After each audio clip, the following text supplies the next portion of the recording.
Good afternoon. I'm Elaine Manzer, the Mayor of the Town of Peace River, and I'm here to update you on our last council meeting. Part of our council meeting was a grants to groups set of presentations. So this is where community groups can apply for some funding for some of their activities from the town council through this grants to organizations policy.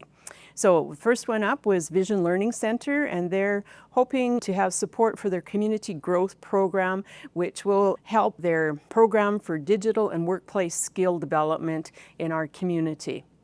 Second up, we had Glen Mary School with their 2A girls basketball provincials. And next to them, we had Peace River High School with 2A boys basketball provincials. And both of these schools are combining together. They put in a combined bid and were successful.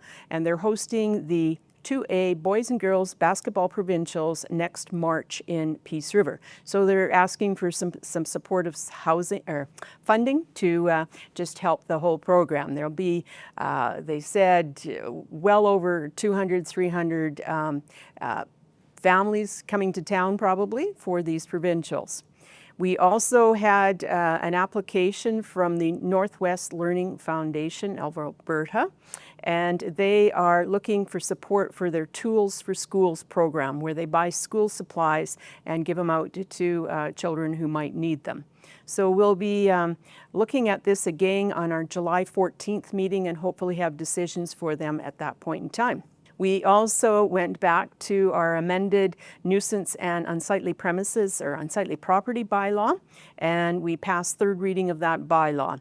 There were some updates to the fine schedule, as well as some updates to the clarity with respect to how things work within the bylaw, both to help the CPOs and the bylaw officers implement the bylaw, and also for the general public to be able to read what is in that bylaw. It contains such things as you're not supposed to be parking on boulevards and stuff like that. We then had a presentation on the active transportation plan, and this is a plan where all of the town has been studied over the last couple of years, and it was by an outside party, and they've now brought this back to administration and now back to council.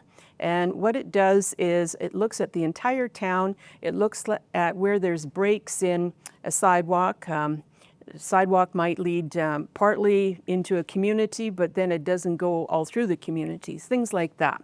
So we accepted the policy or the plan, and it will help with future project priorities, including sidewalks, trails, that sort of thing. The plan, because we've got it in place, will also help with grant applications and things like that. Next up, we had the Director of Community Services, Tanya Bell, who also presented us with a project that's been ongoing for a year and now will be ongoing into the future. It's called the Wayfinding and Tourism Signage Plan. And basically we had a $200,000 grant that we matched from the Northern and Regional Economic Development Group. And this grant allowed the town to make the plan for the signage. We hired a group to design the signage and also to figure out where we need signs. So, you know, finding your way to the Baytex, if you're new to the community, we need signage for that. We need to update some of our other signs, and basically, hopefully this will happen over the next year. We'll start to see some of the installation, and because it is quite an expensive project, it will probably take us 2 or 3 years to complete the total signage. CAO Miller also brought forth a good news item. Basically, the town and Woodland Cree First Nation have submitted a joint application under the First Nation Municipal Community Application for projects that we have in the future, and we're hoping that because we're going to be working on these projects together, we'll have some funding from this group to help us do that. Council also approved the addition of a permanent full-time executive assistant position and the reclassification of our legislative services coordinator to a manager position. This will help with the many things that have come and are upcoming from municipal affairs and elections and work in our community with respect to our reserve, with respect to the nuclear project, and just with respect to all sorts of things to just help our town staff, to some extent, be more timely in some of the things that they would like to bring to council and things like that. So those were approved.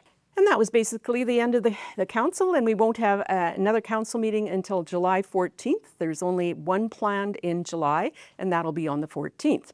But I'd like to congratulate the Rotaract River Days group, in conjunction with the Boating Association and the World Jet Boat Race Association for their celebration this past weekend. It was great to see all of the people come to town, celebrate our river, celebrate just community events. The many activities for children and whatnot were well received and well planned at Riverfront Park. The parade was a new thing this year, and it was great to see all the boats and other sorts of things within the parade, as well as the activities at Man's Landing.